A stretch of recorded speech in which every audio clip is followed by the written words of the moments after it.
Welcome to UNAM Chicago's CAFÉ EXPRESSO, a space for bilateral conversations with people from all walks of life. Tune in to Spanish Public Radio and follow us on social media. And now your host, Alberto Foncerrada.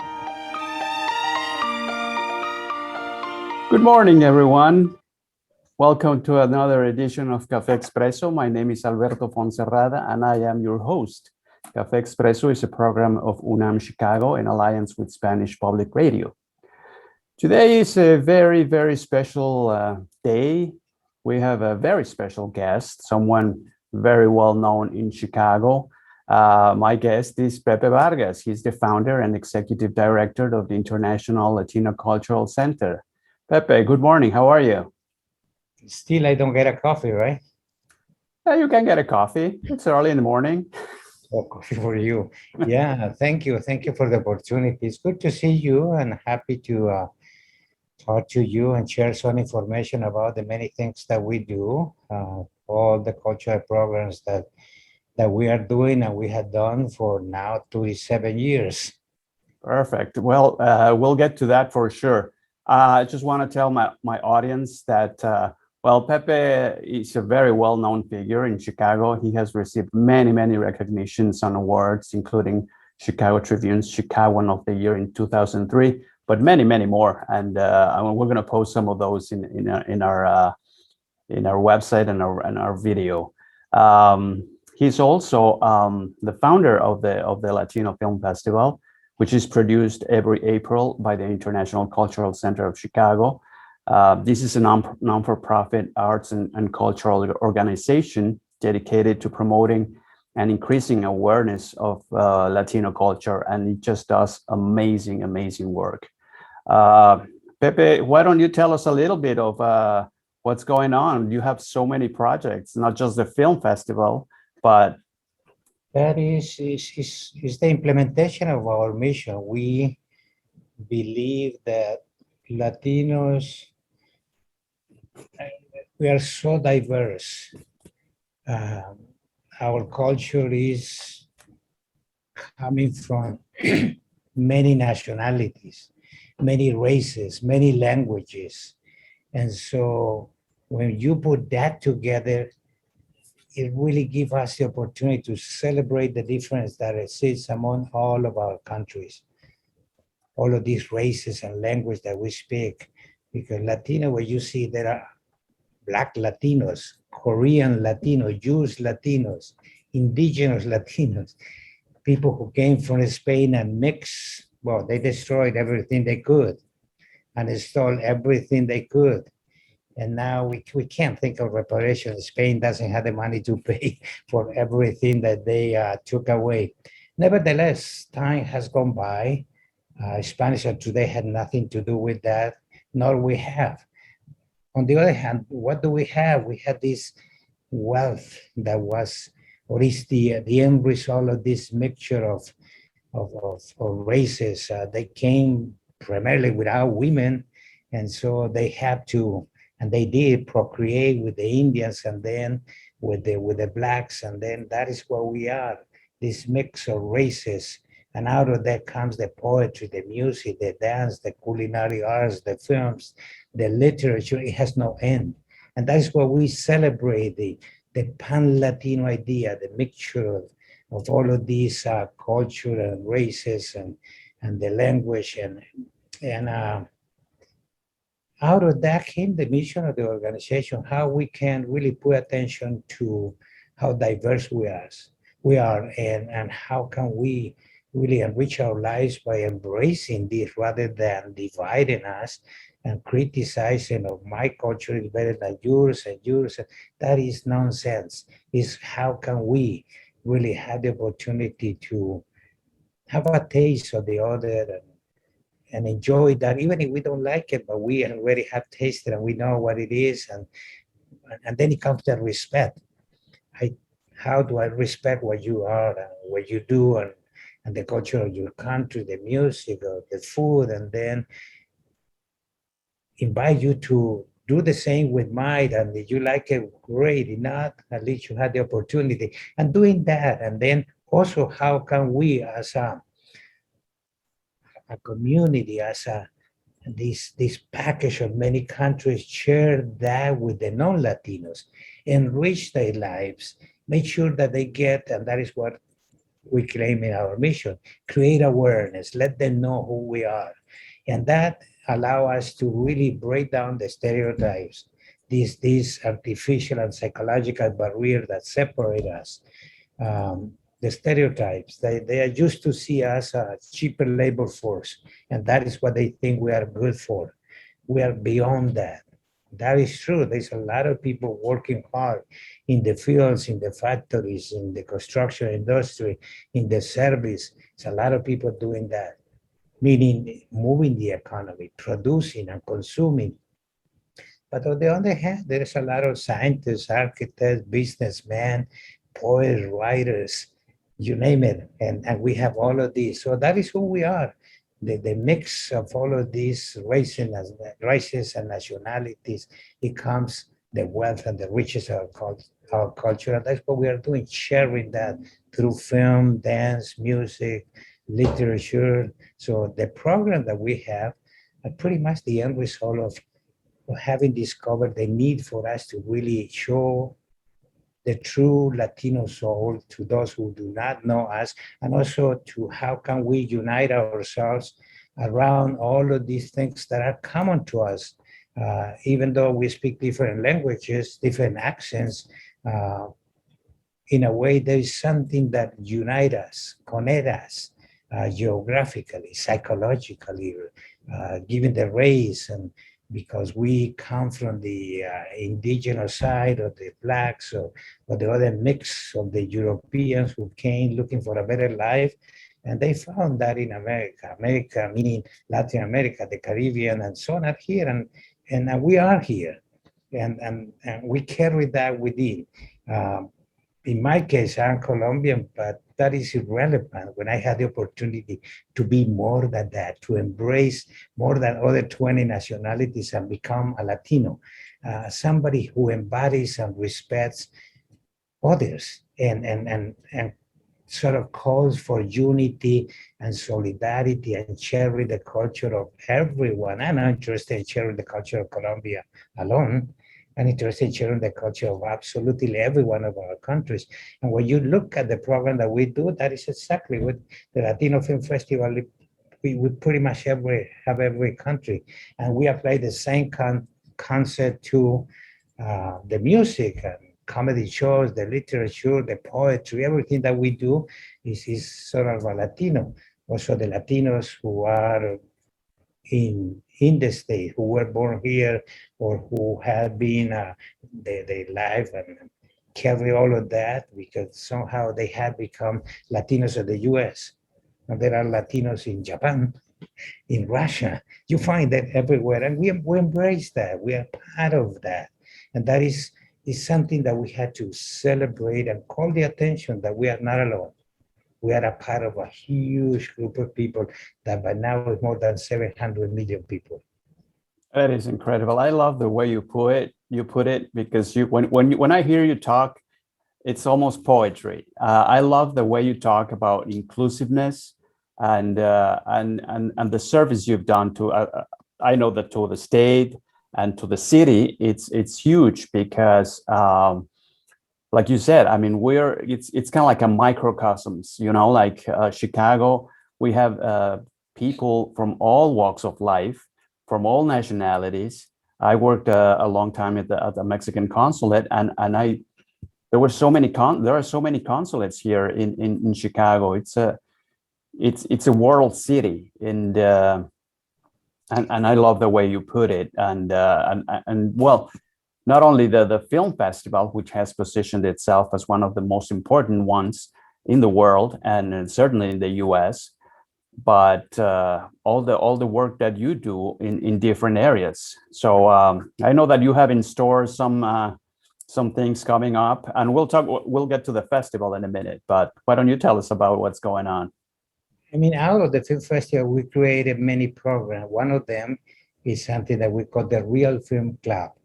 And through that program, we do that, or have been doing that for 12 years. The pandemic interrupted that, but did not kill it. Um, we had our first after the pandemic, after now is kind of same because still is here, but we were allowed to do the first one and it was absolutely packed. And this is an event that gives us the opportunity to showcase the culinary arts.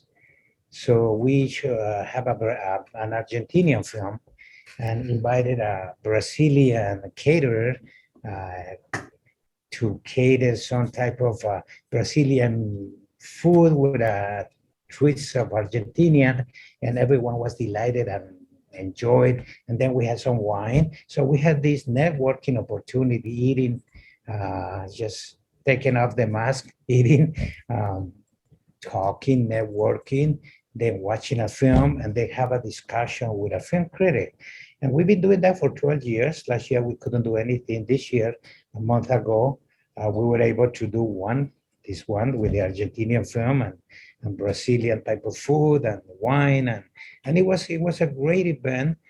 People were so grateful that we did it and happy that we were able to go join together, limited to 80 people. We got the 80 people in a flash to come and see the film. Now we are doing the second one. Actually, tomorrow, December 1st, we are doing the second, I mean, to show that the program is alive.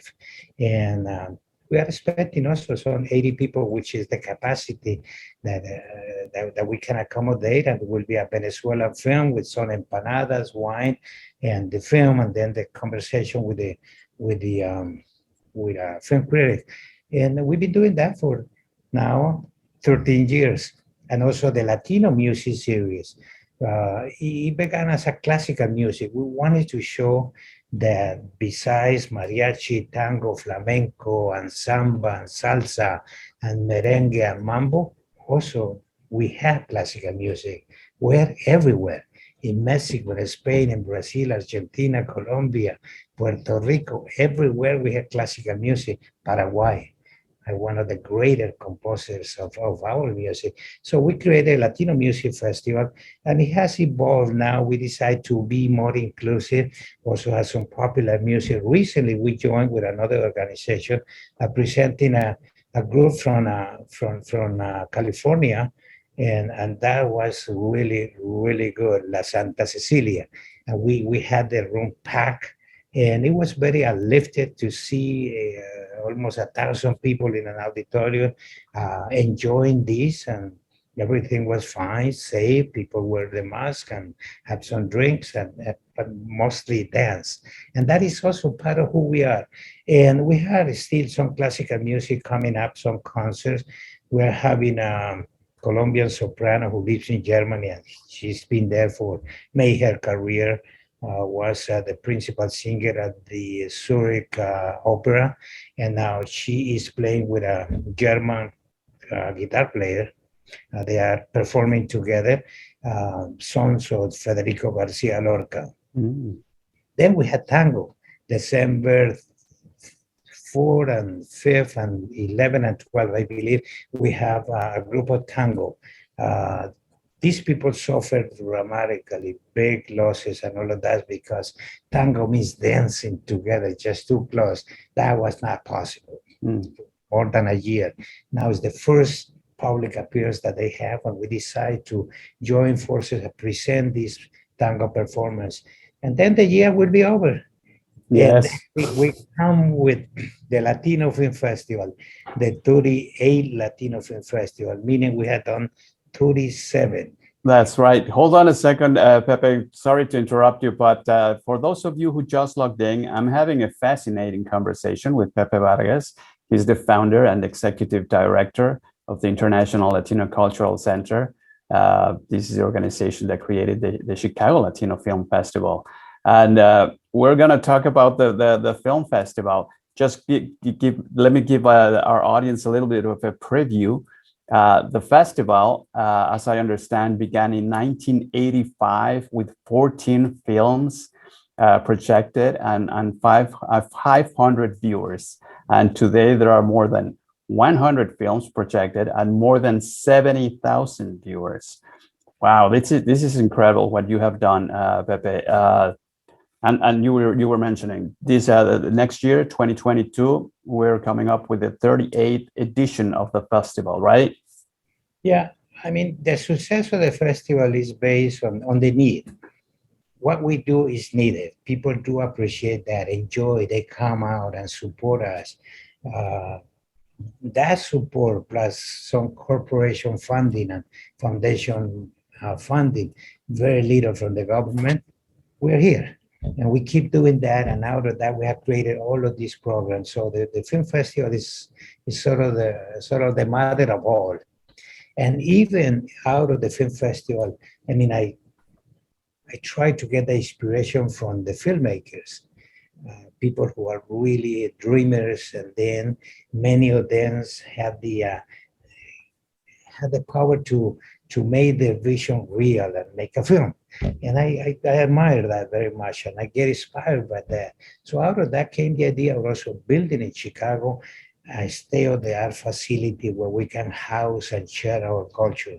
And it must be where all of the cultural institutions important in a city are, in a very critical point of the city, the downtown or as close, because we are talking of something not less than the Art Institute, not less than the Kennedy Center in Washington, but that it is Latino. That is sort of the Mecca, the house, this beautiful place, majestic architecture where we can have a museum and restaurant and offer dance, theater, music, poetry, and learn the language. And then it's called the point of encounter, where people really come together and learn and nurture the spirit, that the stomach with some good food and some drink. So that is what we are envisioning for the future.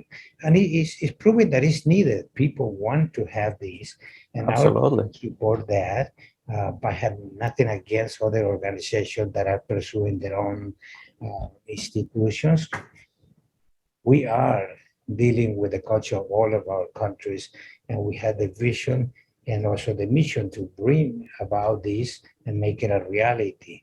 I might not be here for the opening, it doesn't matter, but we wanted people to embrace the idea that we do need this. The city will be better off having a cultural institution that is called the International Latino Cultural Center, the house of all. So the festival is coming up, and we are committed to make sure that every festival is better than the one before. Not necessarily bigger, but unfortunately it has become bigger, which is a problem that we have to manage and keep it really together, because we are interested not in the glamour. Red carpet is something that we don't embrace dearly. However, we have had a lot of stars throughout the festival, but we're after the quality, the message, the stories, sharing the pains and the joys of our people in all of these many countries. So that is what the festival is about. And we focus on making sure that every festival is better than the one before. So the quality of the films, the presentation, everything has to be professional. The pandemic derailed us. And we have been able to go back on track and put two festivals virtually. And last year we had shown Autocine Drive-In, and it was phenomenal in Pilsen. And now we did 3. Now we are planning to do 4, go back to the theaters. So all of this is work in progress. And at this time, we are selecting the films and kind of putting the funding together. And then after January, after the holidays, fully energized, getting into these 3, almost 4 months of really extremely hard work with a small team. So we focus and keep the outcome in mind, that we're not here to look good. I don't need that. Who needs to look good is the community, all the Latino, because that is what the festival is. It's sort of a way for us to express and show the true soul of the Latino community. And the film festival gives us the opportunity to do that. So it will be a disgrace not to take advantage of such a beautiful opportunity to let everyone see who we are. Absolutely. One of these countries. Absolutely. Couldn't agree more. April 21st, May 1st. All right, and there you have it. So write down on your calendars. Pepe Vargas has just given us a list of things to do. We got the Real Club coming up and the Latino Music Series. And then next year we have the Latino Film Festival. So everybody stand by because we're going to do plenty of activities. Pepe Vargas, thank you so much for allowing me to interview you. And let me commend you for the work you do with, like you said, with a very small team, but you do a lot for our communities, and really happy and proud of you. So is there anything you want to add before we close? Felices fiestas, buenas festas y un próspero año nuevo, ¿no? Que sigamos todos viviendo en paz. And so happy holidays, safe travels, whoever is going out away from the city to recharge their batteries. And I hope to see everyone at the film festival and help us promote the festival. Be ambassadors. I don't have to appoint you to be an ambassador. Just become because you are not promoting our organization. We are promoting our culture. We are promoting, it's kind of self-promoting yourself and really get the word out and get people excited and enthused. And so I certainly looking forward to greeting every one of you personally at the theaters. So again, thank you. Thank you so much, Pepe Vargas. My name is Alberto Foncerrada. I just had a fascinating conversation with Pepe Vargas, founder and executive director of the International Latino Cultural Center. Again, my name is Alberto Foncerrada. I am your host at CAFÉ EXPRESSO, a program of UNAM Chicago in alliance with Spanish Public Radio. Until next time.